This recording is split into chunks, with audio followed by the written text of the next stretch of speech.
5, 4, 3, 2, 1, 0.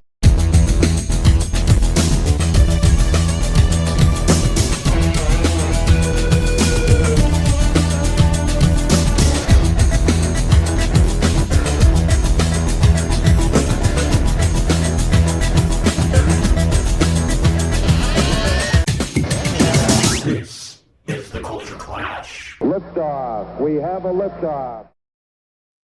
Welcome, everybody, to a special edition of Culture Clash Live, episode 283. We are continuing our coverage of the amazing movie Primitive War, and we've got some very special guests tonight. Though we're going to start things off with, I've left the collider on, and I'm not going to let him unplug it this time.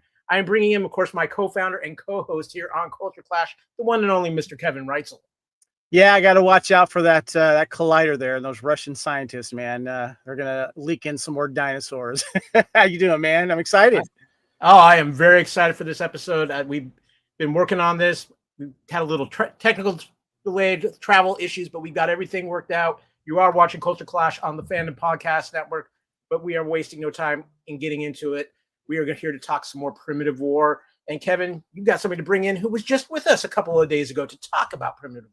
Yeah, we did our Primitive War reaction show, and we had to give our thoughts on it. We had our good friend Adam, also from the Gold Coast, our co-host of the Lethal Mullet Action podcast here on the Fandom Podcast Network, and glowing reviews. We had a great time talking about it, but we have some special guests that are going to make this even more fun here.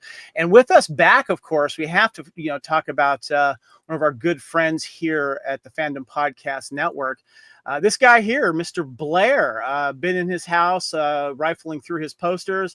Let's welcome Blair to the show. How are you, buddy? Hey, guys. How are you? It's been a long time. Yeah. Two times in less than a week, people are going to start talking. But I know. Blair, I know. Crazy, eh? Yeah. We are so happy to have you back for this, too.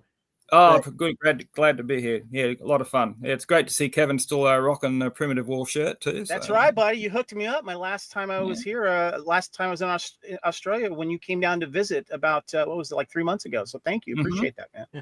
But the truth of the matter is he's wearing that for 2 days. He hasn't washed it. This is true. Well, Blair, we have a very special guest. We have the director of Primitive War. And I was wondering if you could bring him in here. Tell us about this guy. Sure. Well, this is Luke Sparke, who needs no introduction at the moment. His movie Primitive War is tearing it up, as it should be, and it's just a great fun roller coaster ride, and it's got dinosaurs in it, and it's just fantastic all around. Yep. Anyway, let's bring in Luke. The director of Primitive War, Mr. Luke Sparke. Luke, welcome, sir. How are you? Hello, everyone. How you going? Now, we know you have been on a wild promotional tour, and we're going to touch a little bit on the movie, of course, but we want to kind of get to know you a little bit. And Kyle, why don't you start us off here? I think we got a good question here for you. Yeah, Luke. We are the Fandom Podcast Network, and one of the things we always like to ask our guests is, what are your fandoms? We believe in all the fandoms around here, but what are your fandoms? One, when you were younger, that inspired you to do this, and what are some of the things that you're really enjoying now in your fandom? Yeah, it's going to be some pretty easy, maybe obvious answers here, but I'll dive in anyway. Look, I grew up as, as far as I know, one of, in my world, the biggest Star Wars fan. So Star Wars has been a huge influence on my life. There's pictures of me, which I should pull out one time. I'm just kind of saving it maybe if I ever go down that road, of me in a cot when I was born, and the original 12 Star Wars figures there with it from my parents. Gave it to me obviously when I was a baby, and for some reason they must have thought I liked it, so they just continued to collect it through the dark times of the 80s and 90s, and I ended up with this massive Star Wars collection, and it kind of just never left me. So Star Wars has been kind of my life as the fandom goes, but obviously there's lots of other movies I'm a fan of, like Aliens with James Cameron, anything Steven Spielberg, Jurassic Park. I saw when I was 9 years old, so perfect sort of age group to see it, and it's one of the big influences in wanting to become a director. And further apart from that, I like to cast people in my films now who I'm a huge fan of. So in this film in particular, there's Tricia Helfer, because I'm a huge Battlestar fan. There's Jeremy Piven, Entourage, and all his breadth of work. Ryan Kwanten, True Blood. So and in my last films, Occupation Rainfall, there was Ken John, there was Jason Isaacs, there was Daniel Gillies. So all these different fandoms that come together is because I'm just a massive fan of, most nerd things. Also, I had Barry Pepper and Sam Neill in one of my films. And it's when I cast things, I can't help it. I'm just a big nerd, and I like to cast things that I want to work with people and have those conversations on set while I'm making the film, because it's got to be fun for everyone. That's kind of where I came from in fandom world. When I was in Australia last time, Blair hooked me up. Love this movie. Bring him to me. Great action, dramatic, kind of a gangster film noir. And I just finished watching Occupation, and I got to tell you, after watching also, of course, Primitive War, I'm noticing something that's really cool that you're doing. That I got, first of all, Occupation, I got a kind of a Red Dawn vibe a little bit. But there's a certain scene where their friends are behind the electric bars, and it kind of reminded me of that one scene in Red Dawn. But the thing I noticed is that you're making all of your characters very interesting and likable, and maybe not likable, depending on the situation and what's happening between them. And I really noticed that in Bring Him to Me, and of course also Primitive War, that we become invested in all these different characters, and when they leave us in a death or something like that, or a heroic, saving other people's lives, you miss them. And I just want to notice, I noticed that's a theme with your films. Is that done purposely? Yeah. I mean, I grew again, like the 80s and 70s and 90s movies all have that in common, where they always put character first. Even films like Independence Day, which is one of my favorite films ever, which is kind of more based on the 60s of Towering Inferno, where you put a whole bunch of characters together, and that's kind of the interesting dynamics. And I feel like it's getting a little lost in this day and age. With the modern movies, it's all like, we want to go fast, we want to be slick, we want to be this, we want to be that. I like to take it back and to work from those moments and those characters, rather than try to focus on go. Everything's got to be just fast and in your face and fast food sort of filmmaking. So it's all done on purpose. It's all done. That's something that I just go off. If I'm interested in it, someone else probably will be interested as well, because I'm coming from the fandom space, dialed into that group, because I am one. That's great. I was going to say too, you were talking about your fandoms, and I saw in an interview you have a fandom too that Kevin and I are a big fandom of as well, and that's G.I. Joe. Yeah. I always forget to say it. I saw it behind you when I came on. So I have a G.I. Joe poster behind me from issue number 43, one of my favorite covers. So tell us about your G.I. Joe fandom, out of curiosity. Well, look, I mean, again, I got to grow up in that time period, so. In school in Australia, G.I. Joe, it was all right. It wasn't as big as America. The Australians didn't seem to catch on as much of it. We didn't get the cartoon syndication over here, but I did, track it down in video stores, and I had the whole box set plus the movie. I was just a huge fan of that sort of just being that age and playing with, all those characters, and it has that, it started to have that mythology like Star Wars. It started to have, Snake Eyes and Cobra Commander, and everyone had their own little, backstory on the back of the figure packet, and all those stuff lets your imagination run wild. So as a kid, I got to experience that, that culture, and have, I was sort of the only one at school in Australia here playing with G.I. Joes as a kid. So I sort of flew the flag in my areas for it, and the memories of going into the toy stores and just seeing the walls of figures and being able to collect them all. It's something that really is a fond memory of nostalgia for myself. But I still have all my collection of the Joes. They're all loose figures now, but it's one of those franchises that I've said to my management team, I'm like, get me a G.I. Joe movie. I would do something. I would do something cool with that, because I feel like no one's sort of figured it out yet. You're right about that. Kevin's very excited now. Yeah, you've got us both got our minds working, because I have to echo what Kevin said. What you've done with your character building, in your films has been absolutely outstanding. It's one of my favorite aspects of your films, and your films have been Thank you. amazing. And Primitive War is phenomenal. We did have one other question though. We know about your huge Star Wars fandom. Blair might have mentioned something to us about that. I would love to see you get your hands on something for Star Wars. What would be your dream Star Wars project? Is there a particular era? Assuming there's no middleman and you have complete control. Yeah. My first answer is always Knights of the Old Republic. Tell us why. Why the Knights?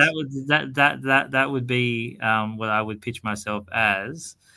I don't want to say too much in case things are happening behind the scenes, but yeah, that's what I would pitch myself as Knights of the Old Republic if there was no holds and you know, obviously I don't know the inner workings of what plans are there. I also talked to my friend Temuera Morrison, who obviously is Boba Fett, and he was also in Occupation. Yeah, he was in Occupation and Occupation Rainfall, the sequel to it. But yeah, I pitched him Boba Fett season 2.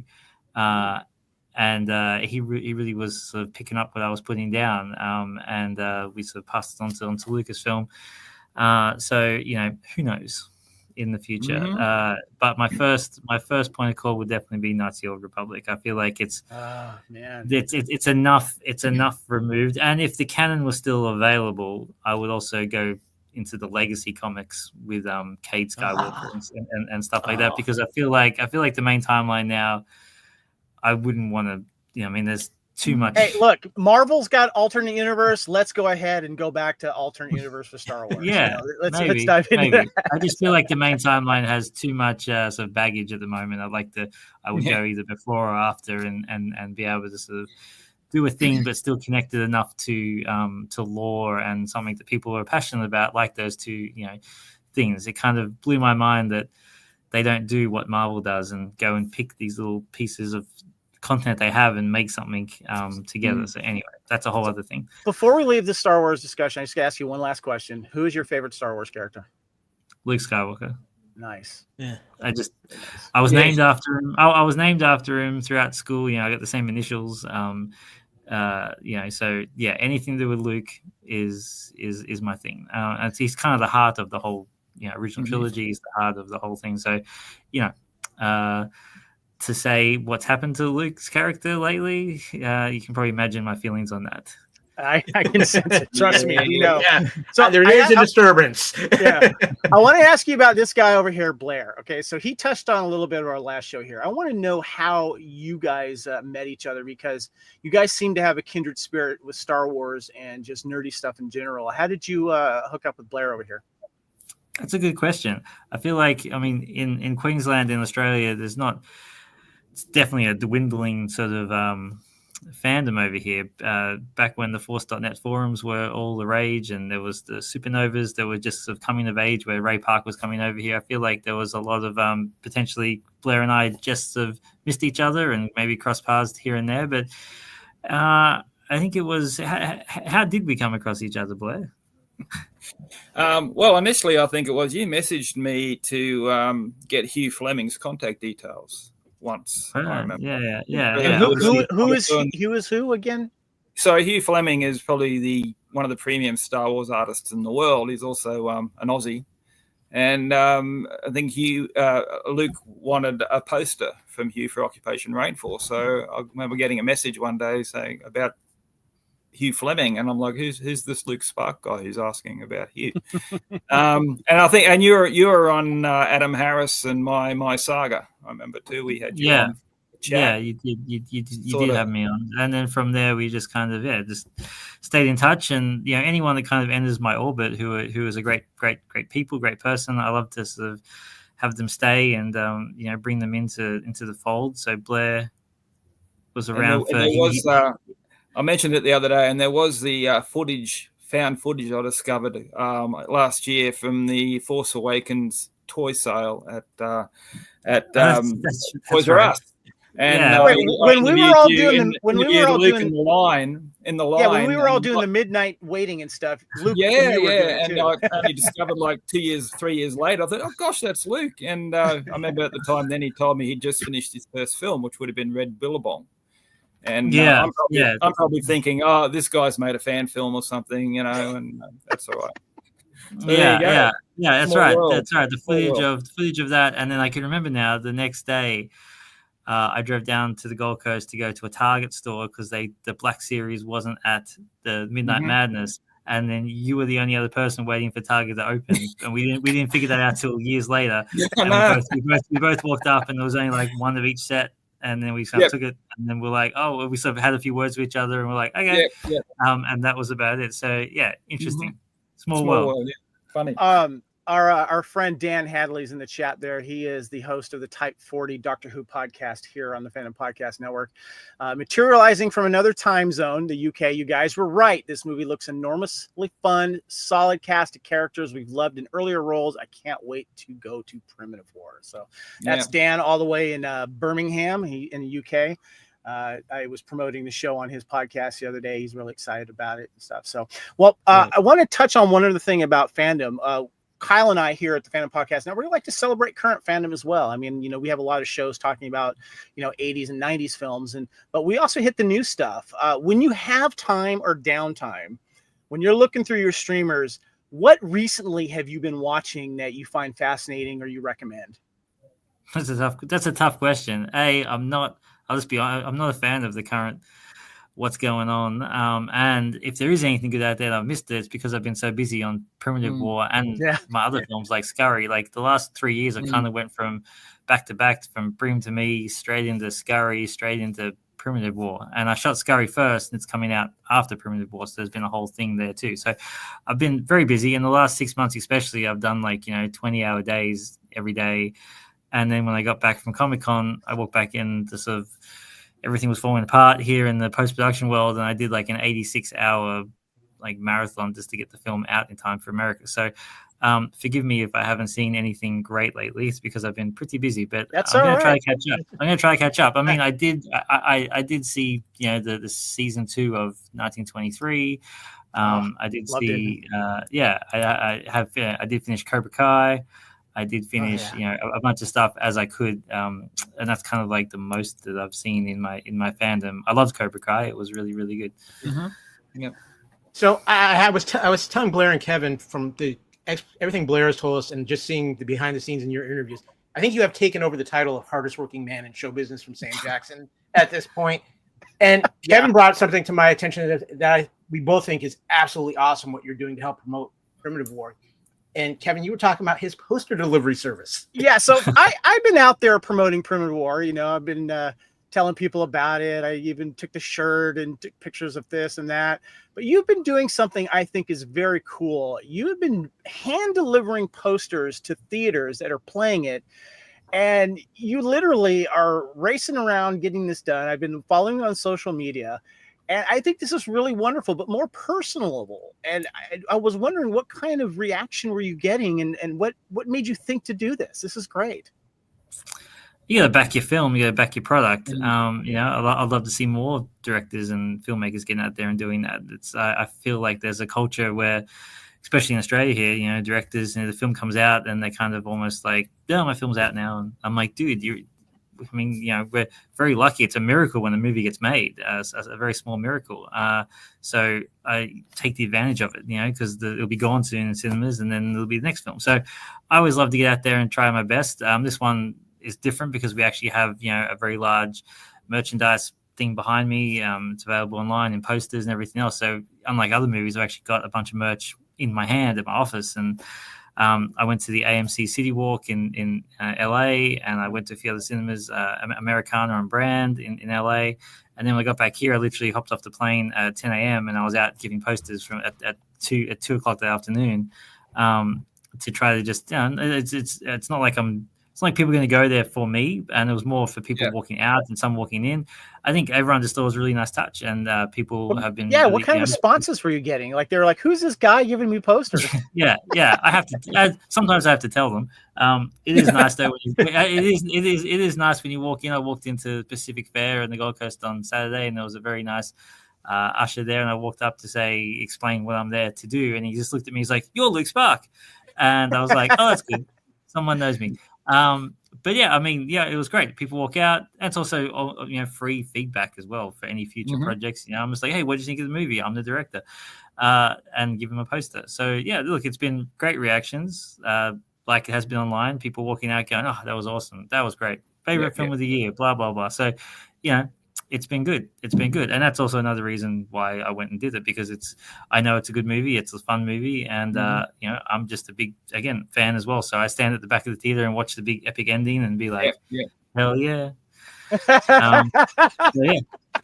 Well, that's always the form of success. I remember that Spielberg said with Raiders of the Lost Ark that the greatest gift the film gave him is that he could just watch it as a movie and enjoy it just as a movie. So this is your Raiders. Well, it's funny you say that, Blair, because, and I want to ask you about the timing of this film. Not that it's set, in Vietnam era, but there was a famous quote by Steven Spielberg. He says, every 10 minutes, something needs to be happening. That's the kind of rule I go by. And for, I think it was a 2-hour and 10-minute film that Primitive War is, I found no downtime in it. No time to like take a break or whatever, look at my phone. It was just like, you kept it moving. Something always was happening. Yeah. I mean, that's, I didn't know Spielberg said that, but that's something that I always definitely try to do when I'm in the edit room. I've said to all my people here, it's a very common thing for me to say here is like, we got to keep something happening every, at least 10 minutes. I think Primitive War, there's sometimes but things that happen every 7 minutes. And that was something that buyers and distributors were asking me early on. They're like, what's the dinosaur ratio? What's the dinosaur to drama ratio? And I'm like, trust me, dude, it's a lot. It's like a lot of ratios. Like there's dinosaurs everywhere. So, so it's something that I'm really, will continue on doing. That something's always got to be happening. One of the highest things of praise I heard was from my brother-in-law, and I was asking him about it, and he said, I was trying to find a time that I could go to the bathroom, and I just couldn't. It was just not a moment that I could leave. I learned it.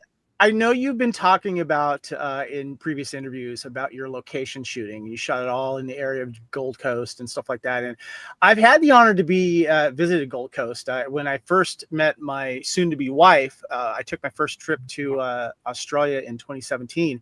And I'm like, look, instead of going right back to Brisbane and stuff, going back down to Melbourne, can we go to Gold Coast to visit my friend Adam? Blair can come down. And I've actually stayed with Blair in Brisbane, and he's come down to visit me in Gold Coast. So I got to ask you, I went up there. Of course, we hit the physical media shops. We had a lot of fun. Blair and I have a passion for physical media.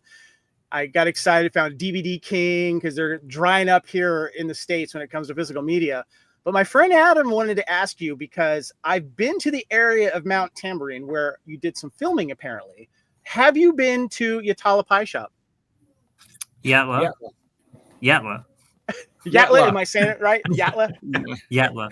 Yes, Yatla, of course. Okay. I go there all the time. In fact, a couple of locations and occupation, I made sure we were near Yatla Pie Shop just so I could make sure I had it for dinner that night. So, I go there all the time. Queensland's staple. I love the Yatla Pie it was so good. It was so crowded. We didn't mind waiting. But it's one of those things where I want to go back when I go back to the Gold Coast. But I did want to touch on, because Adam he couldn't be here. He wanted to ask you about more of the filming location. And I know you've said you filmed though before.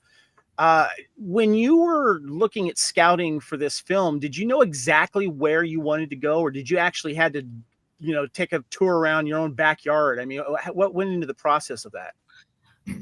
Probably 50-50. I've worked on a lot of locations here, so I kind of knew, I'm like, there's a place we call the Backlot up on Tambourine where they filmed heaps of stuff, and there's a ravine and there's tracks and everything that we filmed there. So we've shot there for a couple of days. So a lot of the T-Rex chase where he's chasing Sergeant Baker through the ravine, like I knew exactly where we were going to go and where we were going to shoot that. And then there's then I just wanted to throw it out there because there's always new locations coming up, or locations that were there that can't be accessed anymore. People buy the property and then they sort of say no more filming. There's other people who buy property and say open up filming. So every time I do a movie, I always love to have a quick location scout to see what's available. So it was a 50-50 thing. The river, I had no idea where I was going to do it because I've never filmed on the water before, but luckily we found that quite close to our house. So yeah, 50-50. Gotcha. It was amazing. the landscapes that you did. And by the way, thank you for doing a dinosaur / monster movie and not doing it at nighttime where you can chintz out on the background CG. You did daytime shoots and nighttime, and it was fantastic. Thank you for doing that.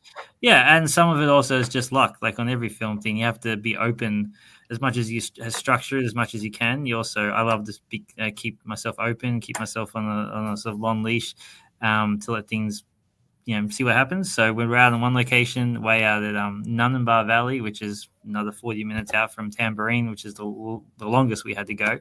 And Ron Howard had shot there for 13 Lives. Oh, so wow. I wanted to go check that out. And the luck of that one was lots of locations on one property, so we could sort of be mobile. But the scene where the squad's walking up the hill and they've got all the big long necks walking near them and looking around in the backgrounds, all the valley and everything else.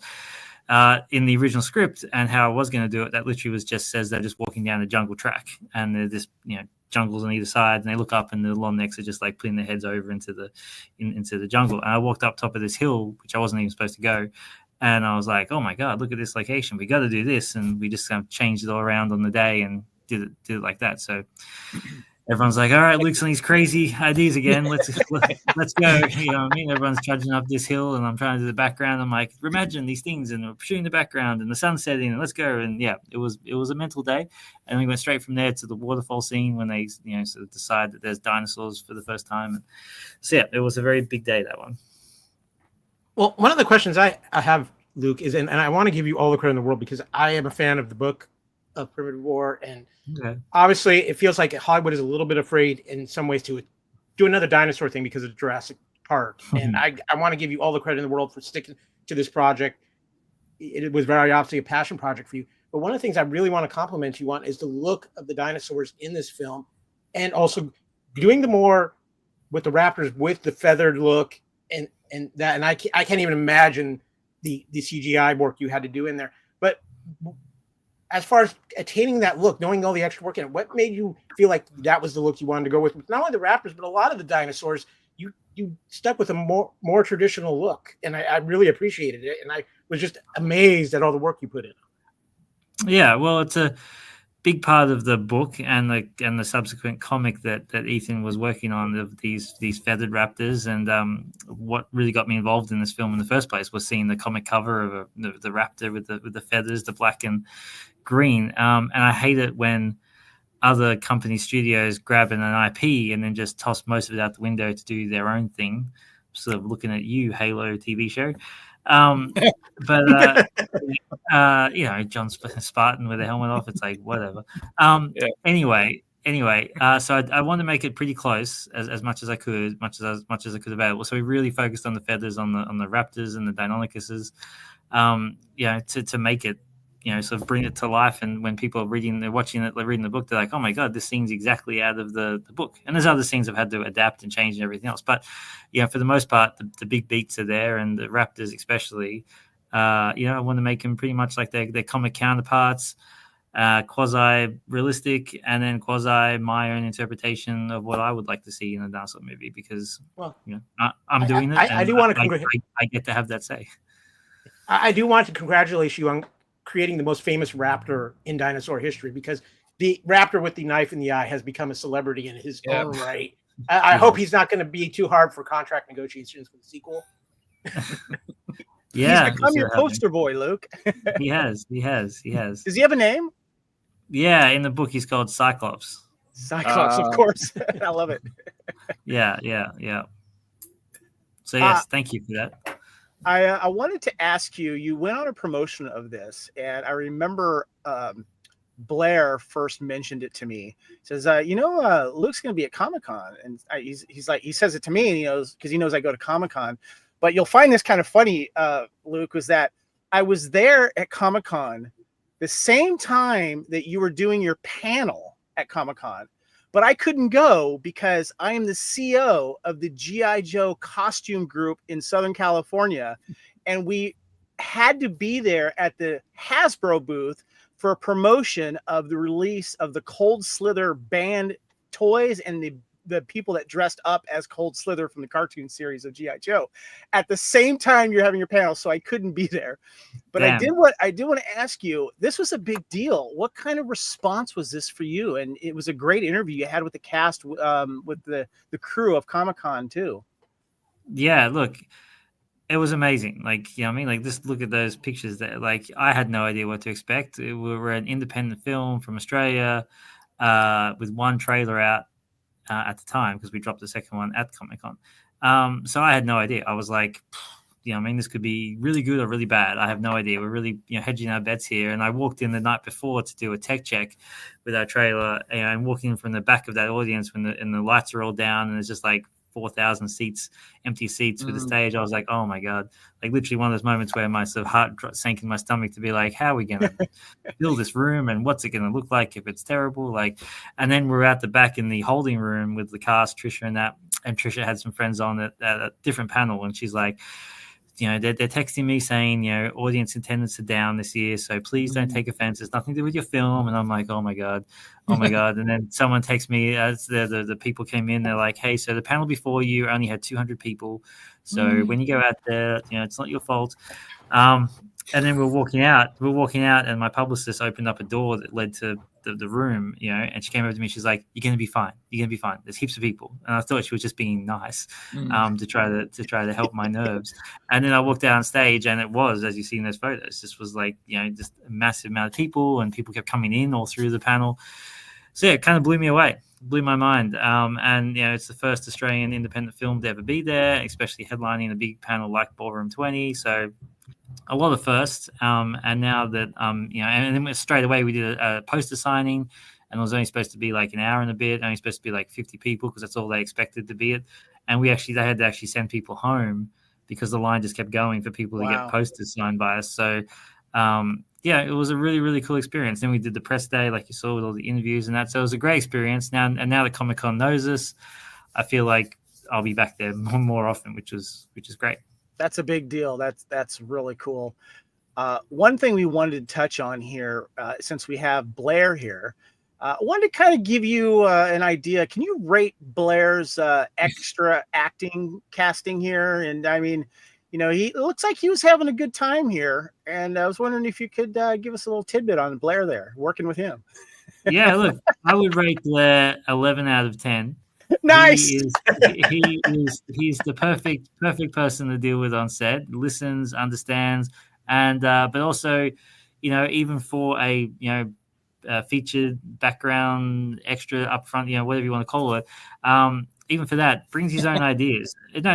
Brings his own ideas, which is really great because you just don't see that. You either see people who are just like, I'm just going to stand here and do exactly what they say. And that's great sometimes, but it's always great to have their own ideas. So he came up with the little look that they give each other in that particular scene we're looking at now. They as they do a Russian accent, they both look at each other, and it all adds texture. And sometimes I don't even, as a director, you kind of focused on the big world. So it's great for people to focus on themselves and have a little conversation.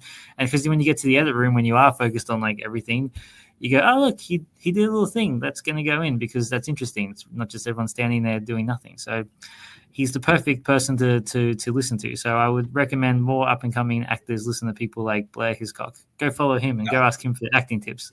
Blair, 11 out of 10. What do you say to that, man? Well, there you go. Well, that reminds me. I was saying the other day that when I first walked into that set, I was just like, oh my gosh, it's Hollywood. We're in Hollywood. And I was going up the wall and I'm going, it's not concrete, but it looks so good. And I remember being at the table, then you came up to me and you said, oh, come and show you the Collider. And we went around the back and we were like geeking out over the Collider set through there. And that was just so cool to see. I just couldn't believe that you'd built that as long as it was, fantastic stuff, mate. Yeah. One of the things, too, Luke, I'm sorry. One of the things, too, is the sets were phenomenal and the effects were absolutely amazing. But one of the things we also brought up, too, was, and I'm including Blair in this, and this is why I want to bring this up. When we saw it, both Kevin and I felt like the amazing chemistry of your cast. And it reminded us of like the Predator cast, Aliens where everybody just seemed like they fit perfectly in place. They had such amazing chemistry. and you felt like you were part of the group as you're watching the film. And I mean, that's credit to you. That's credit to that amazing cast. And I just, what was your experience like at just filming all this together and bonding through this film? Yeah. I mean, every point you make is correct. And it was all, obviously it's all done on purpose. Nothing, especially with casting, and especially with the way they work. Nothing. I would say nothing's an accident. It's all made to be that way. However, like I said before, it's just happy accidents, happy things like. Particularly the character Eli, who's played by Nick Wechsler, who's sort of like the funny one throughout the film. It was actually with someone else early on, and he broke his leg, and then there was someone else that came in. Anyway, it just happened to get him, and it just worked out perfectly. Again, you couldn't even, things happen like that. At the time, you're like, oh my God, we lost this guy, but we ended up with Nick, who's amazing. But yeah, for me, I wish I had more time with them because I was also doing like 9 different roles on this movie. I got them in really as early as I could. I sat them around and I said, guys, let's work work your characters out now, and let's work out the dynamics, because when I'm on set, I'm going to be watching everything else. I'm going to give you guys a long leash to do your thing. I'll step in if I don't like it, and we'll work together. But let's work on it early, because I'll be working on everything else. So that's how we sort of handled that, and we got to have a great rapport in the pre-production. And it was true. When I got out on set, I was there for them as a director. I got to step in and say a few things, but really I had to have so planned out, because I shot this film in like 25 days, which is insane for this sort of size movie. That is amazing. I'm blown away by that. When I heard that, I was all the credit in the world to you. Yeah. So everyone had to be on point. Everyone's had to trust me. I remember we're doing the big epic ending with the rain and the helicopter and the slow motion. Everyone's facing one way, shooting the Raptors, and there just wasn't enough time in my day, because I never have enough time on this movie, but it wasn't enough time to do a whole reset to make them go behind the chopper, to change the cameras behind the chopper and everything else. Anyway, it was a whole thing. And I said to my second AD, Alex, who's also my co-producer, my first AD, Alex, also my co-producer, I'm like, we don't have enough time. Why don't we just literally get the actors to flip? We just flip the actors rather than flipping the camera, and we're not, and the chopper will be out of shot, so it doesn't look like it won't be continuity issue. I was like, so I said to the actors, I'm like, okay, everyone just turn around, and now we're facing that way. And of course, actors are like, okay, I'm doing the thing. And I remember Trish turned to me, she's like, I don't even know what we're doing. And I said, do you trust me? And she's like, you know what, I do. And I was like, great, then turn around, shoot that way, it'll be okay.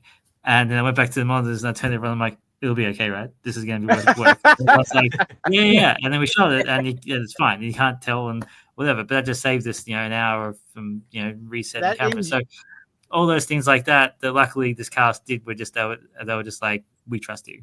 That's you being very clever, and I'm sure everyone learned a lesson from you that day, and I just learned a lesson too. That's great.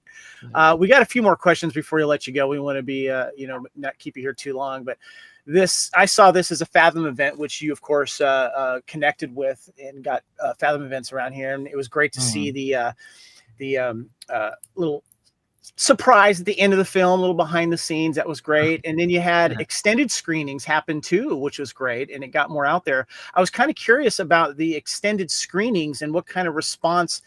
You obviously saw this wave happening. Yeah, look, I knew it was always going to work. I kind of knew, and I wish and for every good, for every cinema we've got here, the unfortunate part is we've just got thousands of people writing to us saying it's not with them and they want to go see it again, or they want to go see it for the first time. So it's been a bittersweet sort of hard pill to swallow, because I feel like a lot of the event type things, whether it's Fathom or Epic or the other sort of guys that do this event size type thing, it's all based on like pre-sales.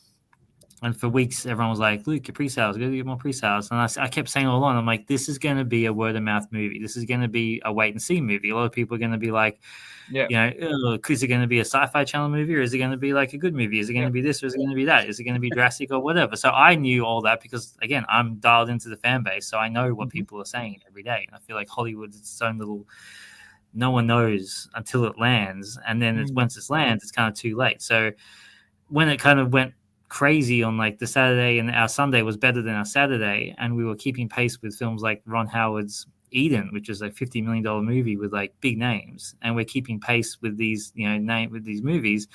And then the Monday comes, and I feel like a lot of American cinemas were like, well, that's the Fathom thing done, even though my thing was, hey, let's push for like a rollout. Let's go for a rollout. And I feel like it'll just, everyone's just, whether people drop balls or whether things happen, it is what it is, right? So we pushed to get more extended screenings. In Australia, we didn't lose one cinema for week 2. Everyone just held it over, and we just continued on as a full release, which is, and I just, like I said, I've been out doing the poster drop when I got back, and there's been, full sessions walk out on like the Sunday afternoon on the second week. So people are obviously finding it and liking it. So yeah, it is what it is with America. I would have really loved to go up against some of these other films like The Toxic Avenger and really been like, what would Primitive War look like if it was a kind of, full release? However, like I said, once it landed, I've had meetings back to back in LA all week, and everyone kept saying to me, and people who have passed on it, I was pitching this out before we shot it, I was pitching it out after we shot it, and I feel like Hollywood just has this thing where if they don't know it, if they don't fit in the box, they just go, it's not going to work. Yep. And I even had a meeting last week with a company who I pitched it to 3 times, and they passed all times. And then once the trailer dropped, we did Comic-Con, then they were on to me being like, we want to get this movie, we want to buy this movie, this movie's awesome. And I'm like, well, now it's too late. I've already like pressed buttons with certain events and how we're going to launch it. It's all kind of too late now. I met with them, and they said no one would have bought this movie or came on until they saw the final thing, even though I showed them like half an hour and 40 minutes of like, the Rex attack. And then of course it's always just, everyone just wants to look at for what it's not. I showed them the sequences, it was all finished, and they're like, oh, but Luke, you could just be showing me the best part of the movie. The beginning and the end could be terrible. How would I know that? And it's all valid points. I'm not trying to say like they're idiots. But it's kind of like at some point you have to just trust. It's like, why would we just give you the best 40? Why would me as a director want to release good 40 minutes and just have a terrible beginning and ending? Like, it just makes no sense. And so once they saw it, they're like, no one would have, bought it until they saw it. And I said, well, I feel like no matter what I did, until the audience saw it, I feel like Hollywood would just not pick this up. So I had to just, I had to pick a lane. I had to pick a lane because I feel like, and I've done this in my 6th film, so I've been down the roads before. And I just feel like even if I had finished it and screened it for a studio, they still would sit there going, I don't know, do you think they like it? We don't know, because no one knows. No one knows until the audience responds. And you can't buy the sort of level of hype and respect that we're getting online where just random people are just tweeting me like just constantly, just going, just came out, I just saw it, it's awesome. Just came out, I just saw it, favorite film of the year. You can't buy that sort of stuff because you release films like Snow White these days and it's just always a controversy. Everything's always a controversy, right? Yeah. So it's just great to have it land. It's great that the audience likes it. It makes me feel better, even though the release in America could have been, a little better, but it makes me feel okay that we're going to go, we got legs, we're going to got the digital release, we've got streaming release, we've got whatever. So, Has this opened up some opportunities for you? Yes. Good. Well, I mean, I'll say yes. I mean, look, I've taken a lot of meetings until I'm on set somewhere with something else. Who knows, right? Because Hollywood's fickle, and you never know what to expect. But it should, right? It should. Good. If this doesn't, I don't know what I could do. I was going to say this is Well, I just want to say the showing I went to, because I am in just outside of Tampa, Florida, and it was sold out, and everybody was walking out raving about the film. And what I've put my feelers down in my area, I'm very close to the Ringling School of Art and Design, and the Ringling students and staff are raving about it. Those who've seen it, and everybody I've talked to has been raving about it. And I just want to give you again credit for making this film, sticking to your guns with it, not letting anybody stop you, because it's an amazing film. It's a film that for the first time in a long time, I felt like I went to the movies and had a movie experience, not a this is a tentpole franchise experience. I have the franchise. I just had a wonderful movie experience. And I can't congratulate you enough on getting extended. I think it's wonderful. I think you're building on something really big here with this, Luke. I think that the word of mouth here in the States is getting bigger. And that's, I think, especially in a question I know Kevin's getting ready to ask you, because if you look behind him, you see his huge collection of physical media. When physical media and streaming hits, I think you're going to have something that happens in the U.S. here a lot, where a movie hits those platforms and just explodes. And I really think you're going to have that. Blair was hitting me up, and I want to kind of put you in a corner here, Luke, that we really want a nice physical copy coming out. Maybe like a 4K Blu-ray. Maybe an extra commentary with Blair over there. I don't know. What do you think? Do you have plans for that? No. I don't want to reveal things till they announce, but I'll just say you'll be happy. Yes, awesome. That's all I wanted. Well, Luke, we want to thank you so much for coming on. I know you were busy. Thank you for rescheduling with us. And I just want to tell this to you that I'm just proud of you. And, seeing your interviews and talking to Blair and seeing what we're seeing, you put on a lot of hats for this production and you worked your ass off. And I think you have a lot to show for here. And I can't wait to see what you do next. And I'm proud of you, man. Well done. Thank you. I really appreciate that. It's nice when Fandom can see that and can see the thing. So yeah, I mean, I'll keep doing the hats. Like I love wearing all the hats, to be honest. As hard as it is, I would just like a little bit more. We call it so people around me. I mean, I don't mind doing it. I just love some assistance or some extra structure. Maybe a little bit more budget and some more time, and I could really sort of continue to knock this out of the park, as people keep saying. Well, Luke, first of all, thank you so much for joining us. Thank you for making the time for us. We know how busy you are. Thank you for rescheduling. We were honored to have you on the podcast. The movie is phenomenal. We are telling all of our listeners about it and encouraging everybody to get out and see it. And thank you for making such a wonderful film. Thank you. Let me ask you guys one more thing that leads into my final thing. As fans, and obviously we've seen franchises grow from small things, even like the Terrifier franchise, started off quite small, right? Then the second one had the launch pad, and the third one even got bigger. Would you guys go see a sequel to this? And do you think, as a fandom, seeing all the hype of this movie, do you think I could capitalize on this movie for the sequel and then make the sequel land even bigger because people are like, oh, I know this thing now?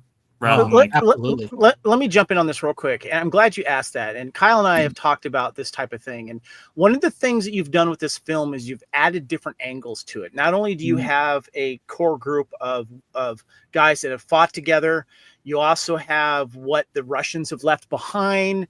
You have this time travel thing going on. And you have this valley that there's no way you're going to be able to get rid of all these wonderful creatures that you've created.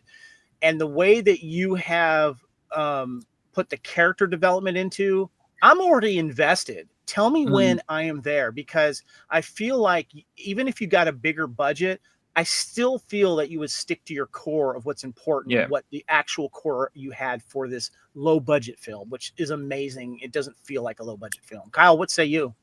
I agree completely. Hell, sign me up for the next group of Vulture Squad, because that's how much I love this movie. And like I said, to take that book, build it onto a world on screen, and to me that it holds up to any science fiction film I've ever seen. I mean, that is how impressed I was with this film, and for what you did. And I think you are teaching Hollywood a valuable lesson. Oh God, yeah. Hollywood is so lost in how big the budget is, and not necessarily the quality of the film and the creative part of it. Yeah.